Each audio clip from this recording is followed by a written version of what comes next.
광주대학교 평생교육원, 성공적인 대화법에 대한 강좌, 아나운서 문재용 교수의 공감하는 대화법에 대한 이야기입니다.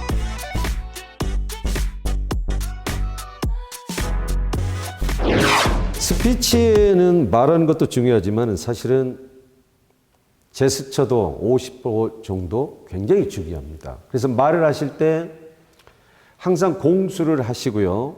손을 이렇게 배꼽 위에 놓고 말씀을 하십니다. 그리고 내가 어떤 걸 표현할 때는 제스처로 그건 절대 안 됩니다 할 때는 이렇게 X표를 하시고 첫째 중요한 건 이겁니다 할 때는 손가락을 하고요.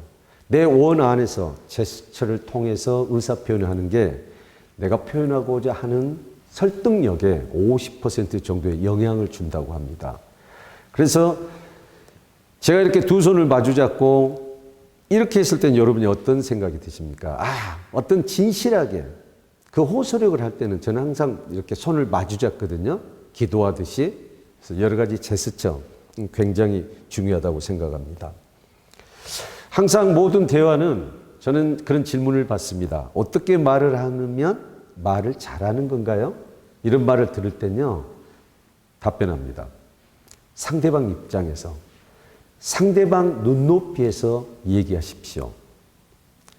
내가 많은 지식을 가지고 상대방을 제어하려 하고 설득하려 하고 이게 옳은 길이다. 당신이 틀렸다. 이런 식의 대화가 아닌 상대방이 가장 알아듣기 쉬운 말로 그 눈높이에서 만약에 상대방이 초등학생이면 초등학생 눈높이에서 얘기해야죠. 그 상대에 따라서 그 사람의 마음속에 들어가서 대화를 하는 것이 굉장히 중요하다고 생각합니다. 그리고 항상 공통 분모를 찾아라.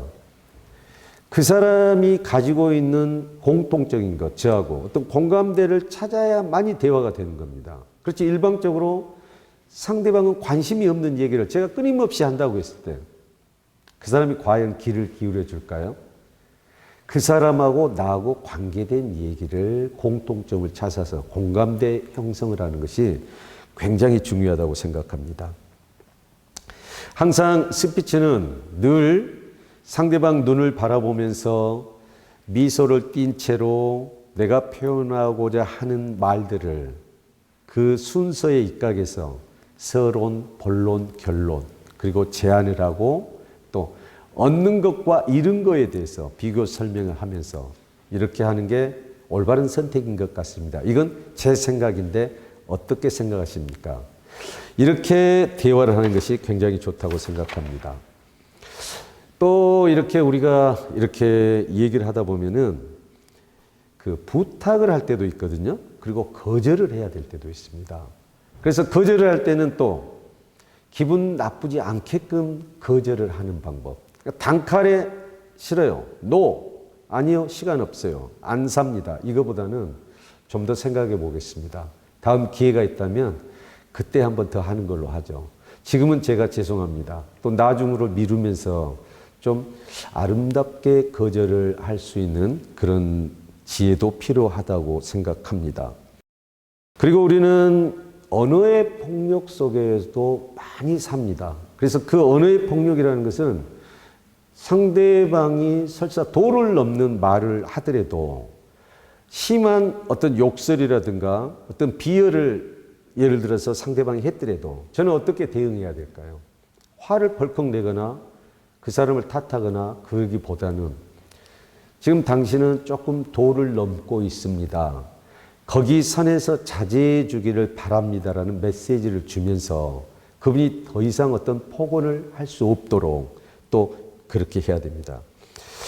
여러 가지 교육 자료가 있는데요. 저희가 그때 이제 프레젠테이션 하면서 여러 가지 방법, 여러 가지 얘기를 쭉 교육 또 커리큘럼에 따라서 하도록 하겠습니다.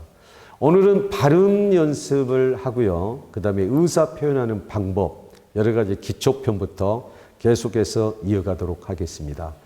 광주대학교 평생교육원 문재용 교수님한테 스피치 교육을 받고 있는데 정말 처음에는 이게 뭐지? 하고 굉장히 처음에는 궁금했어요. 근데 수업을 받다 보니 너무 좋았어요. 그래서 앞으로도 이런 교육이 있다면 계속 쭉 받고 싶습니다. 교육을 받으니까 연습을 많이 하면 좀 더 이렇게 상대방한테 얘기할 때 잘 전달이 되게 할 수 있을 것 같다는 생각이 들거든요. 교육을 제대로 잘 받아가지고 대인관계 할 때 얘기를 잘 하고 싶습니다.